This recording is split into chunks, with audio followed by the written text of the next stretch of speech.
നമസ്കാരം. യമനിൽ നിന്ന് ഇസ്രയേലിലേക്ക് ആക്രമണം. യമനിൽ നിന്ന് തൊടുത്തുവിട്ട മിസൈൽ തടഞ്ഞതായി ഇസ്രയേൽ സൈന്യം അറിയിച്ചു. ഇസ്രയേലിന്റെ വിവിധ ഭാഗങ്ങളിൽ വ്യോമാക്രമണ സൈറണുകൾ മുഴങ്ങി. ഇസ്രയേൽ സൈന്യം സോഷ്യൽ മീഡിയയിലൂടെ അറിയിച്ചതാണിത്. യമനിലെ ഏറ്റവും ജനസാന്ദ്രതയുള്ള പ്രദേശങ്ങൾ നിയന്ത്രിക്കുന്ന ഇറാൻ അനുകൂല ഹൂതികൾ കപ്പൽ പാതകളിലും ആക്രമണം നടത്തുകയാണ്. 2023 ഗാസയിൽ ഇസ്രയേൽ ആക്രമണം തുടങ്ങിയത് മുതൽ ചെങ്കടലിൽ ഇസ്രയേലിന്റെയും ഇസ്രയേൽ അനുകൂല രാജ്യങ്ങളുടെയും കപ്പലുകളുടെ ഹൂതികൾ ആക്രമണം നടത്തുന്നുണ്ട്. ഫലസ്തീനോട് അനുഭാവം പ്രകടിപ്പിച്ചാണ് ഇതെന്ന് ഹൂതികൾ വ്യക്തമാക്കിയിരുന്നു. 57,000 പേരാണ് ഇസ്രയേൽ ആക്രമണത്തിൽ ഗാസയിൽ കൊല്ലപ്പെട്ടത്.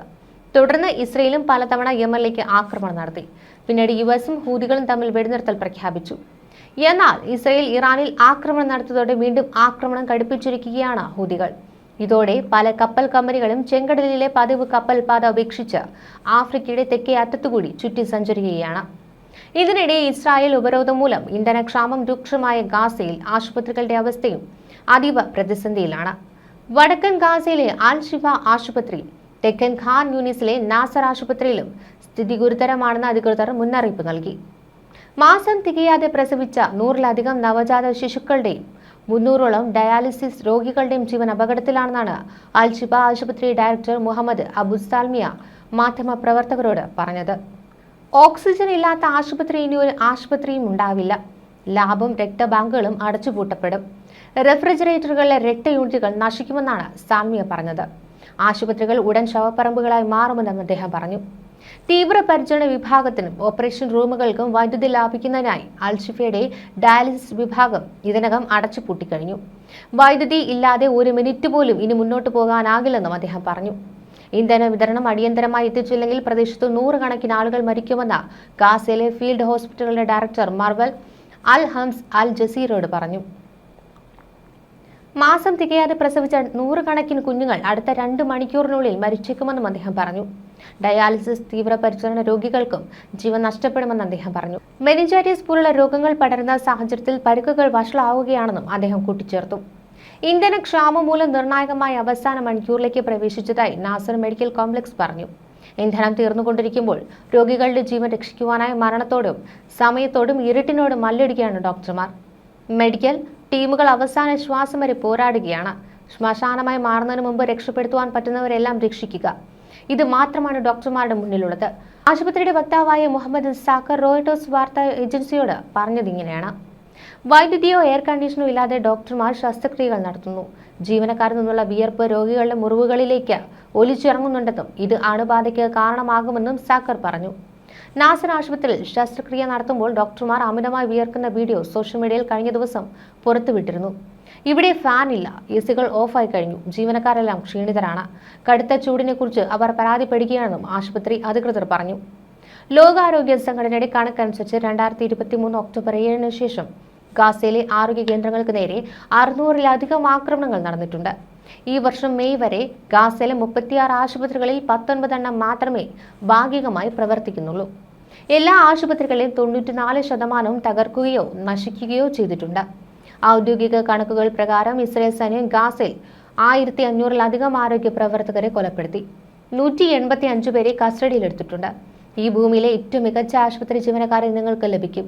എന്നാൽ അവർക്ക് മരുന്നും ഇന്ധനവും നിഷേധിച്ചാൽ ഒരു ആരോഗ്യ സൗകര്യം പ്രവർത്തിപ്പിക്കുന്നതിന് അസാധ്യമാകുമെന്ന് കഴിഞ്ഞ ദിവസം ഗാസയിൽ നിന്ന് മടങ്ങിയെത്തിയ യൂണിസെഫ് വക്താവ് ജെയിംസ് എൽഡർ അഭിപ്രായപ്പെട്ടിരുന്നു. ഇതിനിടെ മുഹമ്മദ് സിൻവാറിന്റെ പിൻഗാമിയായി 55-കാരനായ ഇസുദ്ദീൻ അൽ ഹദാദ് ഇനി ഹമാസിനെ നയിക്കും. 2025 മെയ്യിലാണ് ഹദാദ് ഹമാസിന്റെ നേതൃത്വം ഏറ്റെടുത്തത്. പൊതുവേദികളിൽ അധികം പ്രത്യക്ഷപ്പെടാത്തതിനാൽ അൽ ഖസാമിന്റെ പ്രേതമെന്നാണ് ഹദാദിനെ വിശേഷിപ്പിക്കാറുള്ളത്. ഹമാസിന്റെ നേതൃത്വ നിരയിൽ നേരത്തെ തന്നെ ശക്തമായ സാന്നിധ്യമായ ഹദാദ് ഇസ്രയേലിന്റെ നിരവധി വധശ്രമങ്ങളെ അതിജീവിച്ചിട്ടുണ്ട്. ഹദാദ് ശക്തനായ പോരാളിയാണ്. അദ്ദേഹം ബഹുമാനിക്കപ്പെടുന്ന സ്നേഹിക്കപ്പെടുന്ന വ്യക്തിയാണ്. വടക്കൻ ഗാസയിൽ വലിയ സ്വാധീനമുള്ള നേതാവാണ് ഹദാദ്. അതുകൊണ്ട് പോരാളികളെ എളുപ്പത്തിൽ സംഘടനയിൽ എത്തിക്കാൻ അദ്ദേഹത്തിന് കഴിയുന്നതെന്ന് ഫലസ്തീൻ രാഷ്ട്രീയ നിരീക്ഷകനായ യൂസുഫ് അൽ ഹെലാവ് പറഞ്ഞു. കഴിഞ്ഞ 7 മാസത്തിനിടെ ഹമാസ് നേതൃത്വത്തിൽ എത്തുന്ന മൂന്നാമത്തെയാളാണ് ഇസുദ്ദീൻ ഹദാദ്. ഹമാസ് 2023 ഒക്ടോബർ 7 ഇസ്രയേലിൽ കടന്നുകയറി നടത്തിയ ആക്രമണത്തിന്റെ മുഖ്യ സൂത്രധാരന്മാരിൽ ഒരാളാണ് ഹദാദ്. ഹമാസിലേക്ക് ആളുകളെ റിക്രൂട്ട് ചെയ്യുന്നത്, ഇസ്രയേൽ ബന്ദികളെ പിടികൂടുന്നതും ഹദാദിന്റെ നേതൃത്വത്തിലാണ്. 1970-ൽ ഗാസയിൽ ജനിച്ച ഹദാദ് 1987-ലാണ് ഹമാസ് അംഗമാകുന്നത്.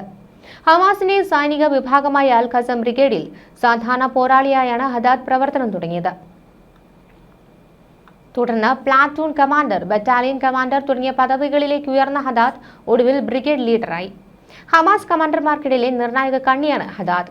കഴിഞ്ഞ വർഷം ഒക്ടോബറിൽ ഇസ്രയേൽ വധിച്ച ഹമാസ് നേതാവ് യഹ്യ സിൻവാറുമായുള്ള അടുത്ത ബന്ധം കാരണം ഹദാദിന് സംഘടനകളിൽ നിർണായക സ്വാധീനമുണ്ടായിരുന്നു. ഇസ്രയേലുമായി സഹകരിക്കുന്നുവെന്ന് സംശയമുള്ളവരെ കണ്ടെത്തുവാനുള്ള ഹമാസിന്റെ ആഭ്യന്തര സുരക്ഷാ യൂണിറ്റായ അൽ മജിദിനും നേതൃത്വം കൊടുത്തത് ഹദാദായിരുന്നു. ഇസ്രയേൽ $7,50,000 തലയ്ക്ക് വിലയിട്ടിരുന്ന ഹദാദിന് നേരെ 2008 മുതൽ 6 വധശ്രമങ്ങൾ നടന്നിട്ടുണ്ട്. ഇസ്രയേലിന്റെ ഏറ്റവും പ്രധാനപ്പെട്ട ലക്ഷ്യങ്ങളിൽ ഒരാളാണ് ഹദാദ്.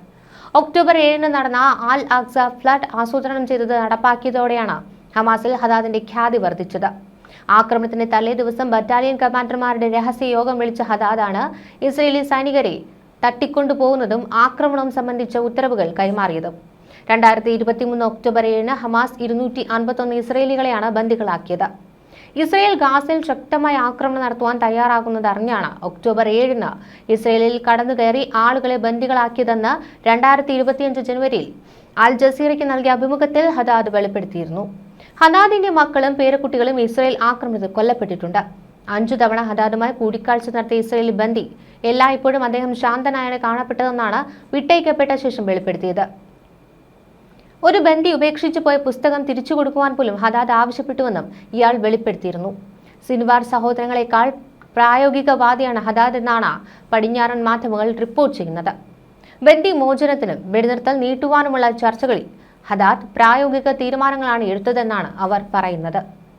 എന്നാൽ ഹമാസിന്റെ ഒരു നേതാവും ഇസ്രയേലിന് കീഴ്പ്പെട്ടുകൊണ്ടുള്ള ഒരു വെടിനിർത്തൽ കരാറിന് തയ്യാറാകില്ലെന്നാണ് ഫലസ്തീൻ രാഷ്ട്രീയ നിരീക്ഷകനായ കാമിൽ ഹവാഷ് പറയുന്നത്.